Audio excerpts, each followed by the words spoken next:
రామ్ నారాయణ రామ్.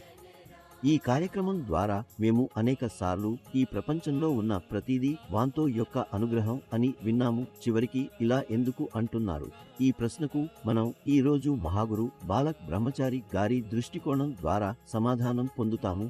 మీరు ఎప్పుడు ఆకాశం వైపు చూసి ఇది ఏమిటి అని ఆలోచించారా? మన జీవితంలో ఉన్న ప్రతిదీ ఆకాశం యొక్క అనుగ్రహం అని మనం అంగీకరిస్తున్నప్పటికీ మనం కాబట్టి వాస్తవంగా ఆకాశం మనకు ఏం ఇచ్చింది? ఎందుకంటే ఆకాశం నుండి శక్తిని పొందే ప్రకృతే మనకు జీవనాధారం. మీరు విని ఉంటారు కదా, ప్రకృతి లేకపోతే మనం ఒక శ్వాసను కూడా తీసుకోగలమా? దాని లేకుండా మనం బతుకుతామా? ఆకాశంలో అన్ని నక్షత్రాలు, గ్రహాలు ఉన్నాయి. సూర్యునితో పోలిస్తే చాలా పెద్ద పెద్ద నక్షత్రాలు ఆకాశంలో ఉన్నాయి. సృష్టి మొదలైనప్పుడు అది అణువులాగా చిన్నదిగా ప్రారంభమైంది.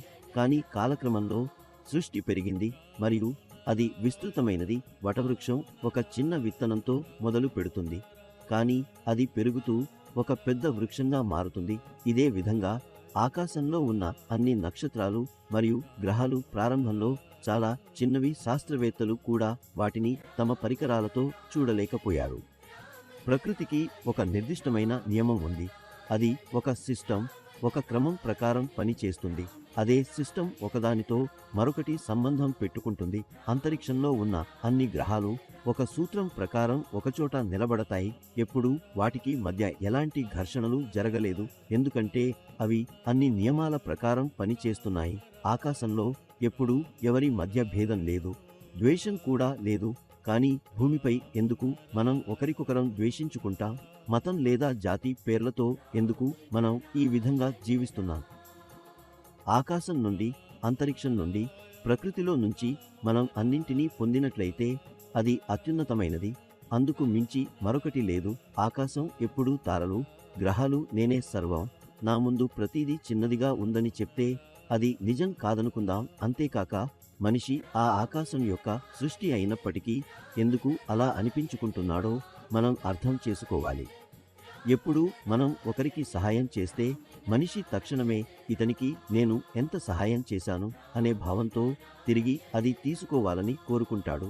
కానీ ఈ సమయంలో మనం ఏదో మా స్వంతం అనే దాన్ని తిరిగి పొందుతున్నాం అని ఆలోచించకుండా సహాయం చేస్తాము. ప్రకృతి నుంచి మనకు అన్నీ ఇచ్చింది, కానీ ప్రకృతి మన నుంచి ఏమి తిరిగి అడుగుతుందా? మనిషి ప్రవర్తనే భేదాలను సృష్టిస్తుంది.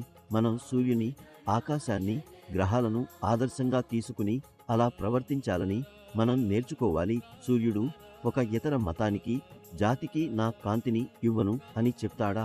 ఆకాశం నేను జీవితాన్ని ఇవ్వను అని చెప్తుందా? మనం సూర్యుని, ఆకాశాన్ని, గ్రహాలను ఆదర్శంగా తీసుకుని మన జీవన విధానంలో సమానత, ప్రేమను పెంచాలి.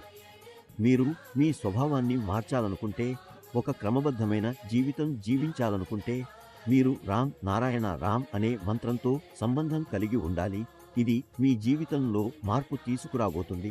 ఇప్పటికే లక్షలాది మంది ఈ నామంతో తమ జీవితాలను మెరుగుపరిచారు. అందువల్ల మీరు ఆలస్యం ఎందుకు చేస్తున్నారు?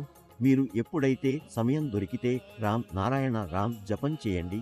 ఇది మెల్లగా మీ శ్వాసతో కలవడమే కాదు, మీరు దీన్ని జపిస్తూనే అది మీ శరీరంలో క్రమవుతుంది.